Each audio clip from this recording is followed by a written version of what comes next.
Assalamualaikum warahmatullahi wabarakatuh. Masroor Ahmad ने कोलेस subject पढ़ना से बॉटनी सेकंड ईयर चैप्टर जिन सा 2 पता पढ़ाऊं जेको आहे इनहेरिटेंस एडोसा टॉपिक आहे जीन लिंकेज। जीन लिंकेज आहे छा according to estimate there are thousands genes present on the 4 pair of chromosome on Drosophila। Drosophila जी असां फर्स्ट जेको चैप्टर हो ड्रोसोफिला मेलानोगास्टर ऐं टीएच मॉर्गन जे एक्सपेरिमेंट कयो हो त असां उन जे बारे में थोड़ी घणी पढ़ी आया हुआसीं। जे तो उन में जेके आहिनि 1000 जीन्स आहिनि एस्टिमेट जे मुताबिक़ ठीक आहे करंट मतलब खबर ना आहे present on 4 pair of chromosome ऐं उन में क्रोमोसोम घणा आहिनि 4 पेयर यानी 8 क्रोमोसोम्स आहिनि ऐं इंसान जे अंदर जेके क्रोमोसोम आहिनि उहे आहिनि 46 क्रोमोसोम्स ऐं जेके जीन्स आहिनि उहे 20,000 खां तकरीबन 25,000 ताईं प्रेजेंट आहिनि ठीक आहे त it means chromosome of organism contain large number of genes हेतिरनि क्रोमोसोम ते एॾा जीन प्रेजेंट आहिनि त जेके क्रोमोसोम आहिनि उहे large amount of genes contain था कनि ठीक आहे इहा ॻाल्हि सम्झ में अची वई।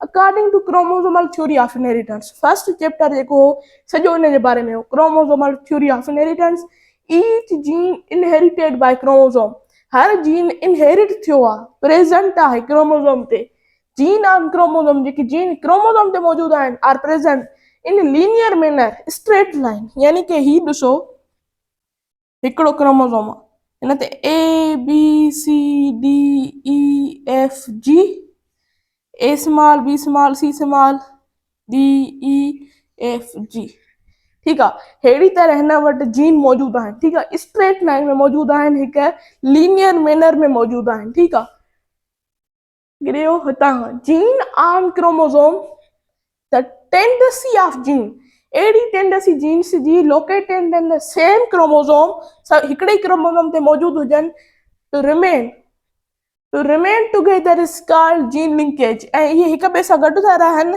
हिकड़े क्रोमोसोम ते लीनियर मैनर में मौजूद आहिनि असां हिनखे जीन लिंकेज चवंदा आहियूं ऐं उन खां अलावा if gene are linked on autosomes their linkage is called autosomal linkage जेकॾहिं इहे जीन्स ऑटोसोम क्रोमोसोम ते मौजूद आहिनि मां तव्हांखे ॿुधायुमि 22 जेके हूंदा आहिनि ऑटोसोम्स हूंदा आहिनि 1 जेको हूंदो आहे उहो सेक्स क्रोमोसोम हूंदो आहे ऑटोसोम ते मौजूद आहिनि त उहो जेका लिंकेज आहे उहा आहे ऑटोसोमल लिंकेज उन खां अलावा and their inheritance is called as autosomal inheritance and inheritance के सां autosomal inheritance चवंदासीं ठीक आहे similarly if genes are located on the sex chromosome their linkage is called sex linkage and their inheritance is called sex linked inheritance ठीक आहे इहा ॻाल्हि सम्झ में अची वई ऐं ही जेके आहिनि हे जॾहिं थिए थी दिव्यन ठीक आहे हिन जे दौरान अहिड़ी तरह ई सेग्रीगेट थी था वञनि अलॻि अलॻि थी था वञनि ऐं हिते अची था वञनि A B C D E F G A B C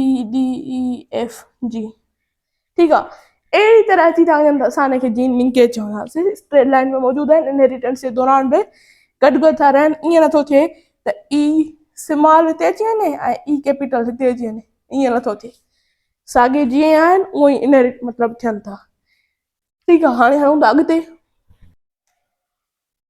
all the linked genes found on the same homologous pair of chromosome जेके बि सभु linked genes आहिनि उहे साॻी homologous pair of chromosome ते मौजूदु आहिनि फॉर्म अ ग्रुप हिकिड़ो ग्रुप था उहे ठाहिनि जंहिंखे असां छा था चऊं लिंकेज ग्रुप था चऊं the linked genes inherited together in offspring जेके लिंक्ड जीन्स आहिनि उहे इनहेरिट थियनि था गॾु टुगेदर इन ऑफस्प्रिंग्स जेके पंहिंजे औलाद में ठीकु आहे so always parental combination of character found on the offspring जेके वालदेन वारा कैरेक्टर हूंदा आहिनि उहे औलाद में पाया वेंदा आहिनि ठीकु आहे linkage between gene can be detected by test cross of dihybrid organism test cross असां तव्हांखे ख़बर आहे त मेंडेलियन जेका लाज़ ॾिना हा असां हुन में टेस्ट क्रॉस पढ़ी आया हुआसीं टेस्ट क्रॉस कंहिंजे विच में हुई जेका F2 जनरेशन निकिरे पई ठीकु आहे F1 जनरेशन जेका निकिरे पई हेट्रोज़ाइगस जेके हुआ डोमिनेंट उन जी रेसेसिव पेरेंट्स सां ठीकु आहे it is cross where heterozygous organism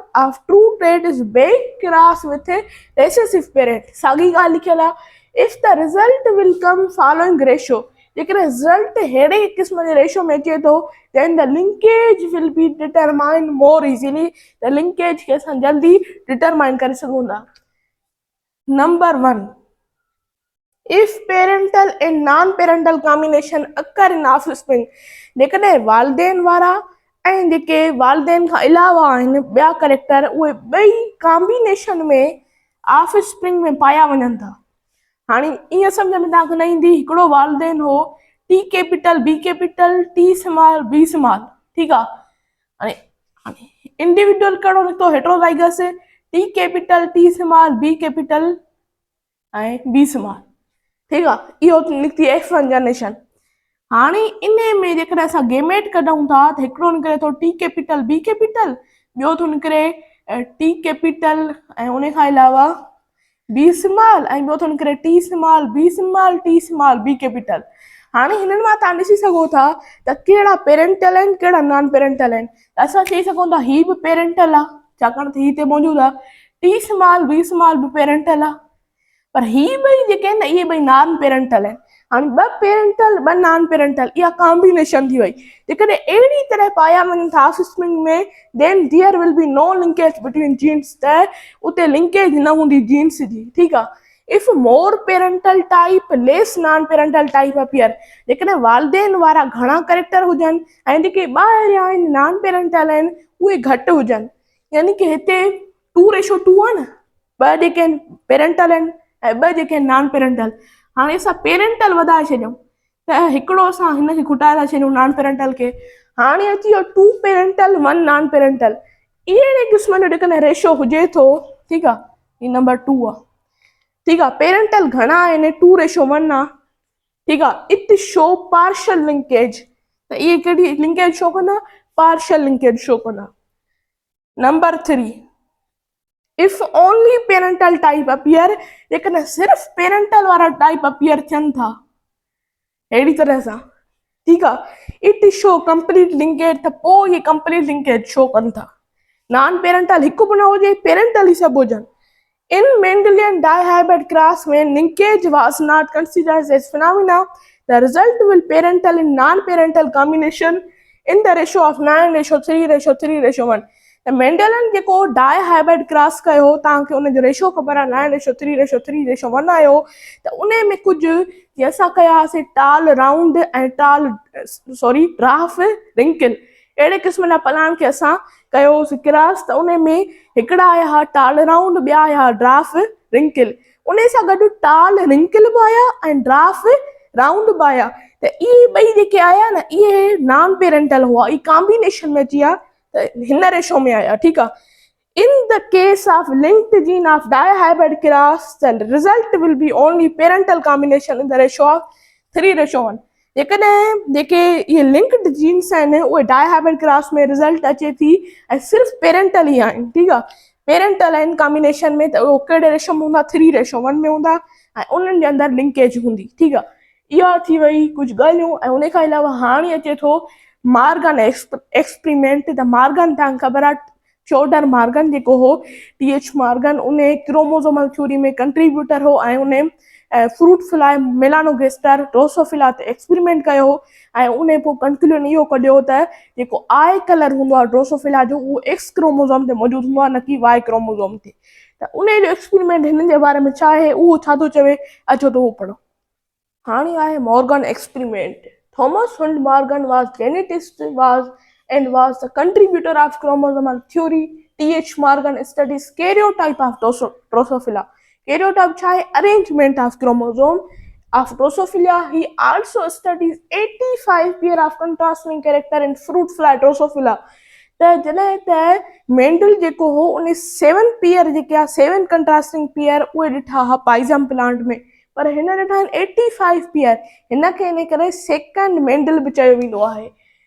one of them is wing length. उन्हनि मां हिकिड़ो जेको कंट्रास्टिंग पेयर आहे उहो आहे विंग लेंथ, ॿियो आहे body colour. Allele for long wing, जेकॾहिं कंहिं ड्रोसोफिला कंहिं मखी जा पर डिघा आहिनि, असां उनखे चवंदा आहियूं V कैपिटल सां ज़ाहिर कंदा आहियूं, इज़ डोमिनेंट ओवर। ऐं ॿी जेका ड्रोसोफिला मख आहे उन जा पर नंढा आहिनि, त असां उनखे वेस्टिगल विंग चवंदा आहियूं, V स्मॉल सां ज़ाहिर कंदा आहियूं। ऐं V कैपिटल जेका आहे डोमिनेंट हूंदी आहे V स्मॉल जे मथां। ऐं जेको ड्रोसोफिला जो कलर हूंदो आहे, किन ड्रोसोफिला जो जेको हूंदो आहे उहो ग्रे कलर हूंदो आहे। ग्रे कलर खे असां बी कैपिटल सां ज़ाहिर कंदा आहियूं। ऐं ॿियो ब्लैक बॉडी कलर हिकु ड्रोसोफिला जो हूंदो आहे जंहिंखे असां बी स्मॉल सां ज़ाहिर कंदा आहियूं। वरी बी कैपिटल डोमिनेंट आहे बी स्मॉल जे मथां, ठीकु आहे। Morgan cross homozygous fly and long wing grey body colour, ठीकु आहे। V capital V capital B capital B capital with vestigial wing and black body color v small v small b small b small। F1 generation कड़ी निकरंदी heterozygous में long wing and grey body colour, पर heterozygous में इहा यादि करियो। हाणे taste cross हिन कराई, हिन हेटरोजाइगस डोमिनेंट खे क्रॉस करायो रेसिस पेरेंट सां, त पोइ जेको आयो पोइ हिन मां गेमेंट कढी अचो त वी कैपिटल वी स्मॉल ऐं हिननि मां जेको निकिरंदो ॿई गेमेंट, हिकिड़ो वी कैपिटल वी स्मॉल ऐं ॿियो वी स्मॉल निकिरंदो, इन करे रिपीट नथा कयूं। त ही ॿिनि खाननि जो चेकर बोर्ड ठाहियोसीं। पोइ हिन में हिकिड़ो आयो long wing and grey body colour ऐं ॿिए में आयो short wing with black body colour. हिते बि ईअं ई हो पेरेंट्स में।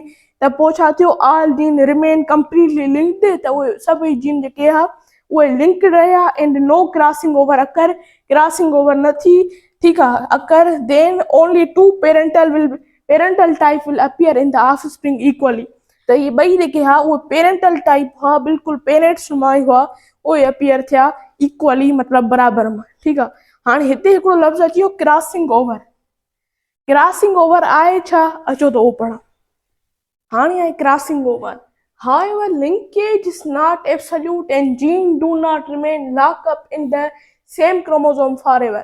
जेकी क्रोमोसोम आहिनि उहे जीन्स आहिनि उहे छा आहिनि, उहे कॾहिं बि लॉकअप न रहंदा आहिनि साॻी क्रोमोसोम में हमेशह जे लाइ। But during meiosis homologous chromosome come close to each other and form pair called synapsis. उहे हिक ॿिए जे वेझो अचनि था मियोसिस जे दौरान ऐं हिकिड़ो पेयर था ठाहे छॾनि जंहिंखे असां साइनेप्सिस था चऊं। After synapsis homologous pair start separating. Synapsis खां पोइ इहे हिक ॿिए खां सेपरेट थियणु शुरू था कनि, but certain point they are still attach. पर कुझु पॉइंटूं अहिड़ियूं आहिनि जेके अञा ताईं वेझो आहिनि, उन्हनि खे असां छा था चऊं, चियास्मेटा था चऊं। They are also called chiasmata. At this point homologous chromosome exchange their segment.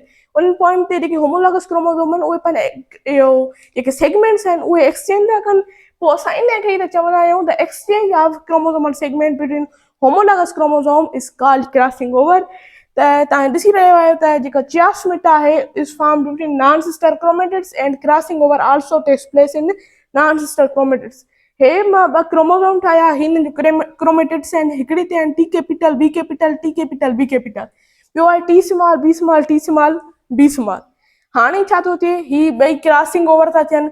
हाणे छा थो थिए, T capital B capital T small B small ऐं टी स्मॉल बी स्मॉल हिन तरफ़ ते अची वञनि, त छा थो थिए न, T capital B capital T capital B small T small T small B capital, अहिड़ी तरह अची वियो। हाणे छा थियो, गेमेट फॉर्मेशन जे दौरान 4 गेमेट ठहंदा ऐं उन मां 2 जेके हूंदा उहे पेरेंटल कॉम्बिनेशन जा हूंदा ऐं 2 जेके हूंदा नॉन पेरेंटल कॉम्बिनेशन जा हूंदा। पेरेंटल कॉम्बिनेशन जा कीअं, टी कैपिटल बी कैपिटल ऐं बी स्मॉल डी स्मॉल, अहिड़ी तरह सां, ठीकु आहे। ऐं जेकॾहिं नॉन पेरेंटल हूंदा त T capital B small T capital B, ओही अथव T capital B small and T small B capital, ठीकु आहे। ऐं उन खां अलावा if crossing over not occur, जेकॾहिं क्रॉसिंग ओवर नथी अकर थिए, 2 पेरेंटल गेमेट आर फॉर्म, ॿई पेरेंटल गेमेट ठहंदा ओही वारा। हाणे इहे पेरेंटल जेके गेमेट हूंदा आहिनि उहे छा कंदा आहिनि, पेरेंटल कॉम्बिनेशन ऑफ कैरेक्टर्स, ऐं जेके नॉन पेरेंटल हूंदा आहिनि उहे नॉन पेरेंटल कॉम्बिनेशन कंदा आहिनि। Therefore, crossing over lead to genetic variability during sexual reproduction। त इहा हुई ओवरऑल क्रॉसिंग ओवर। जेकॾहिं मुंहिंजो तव्हांखे लेक्चर पसंदि आहे त मुंहिंजो लेक्चर ज़रूरु लाइक कयो, मुंहिंजे चैनल खे ज़रूरु सब्सक्राइब कयो। अल्लाह हाफ़िज़।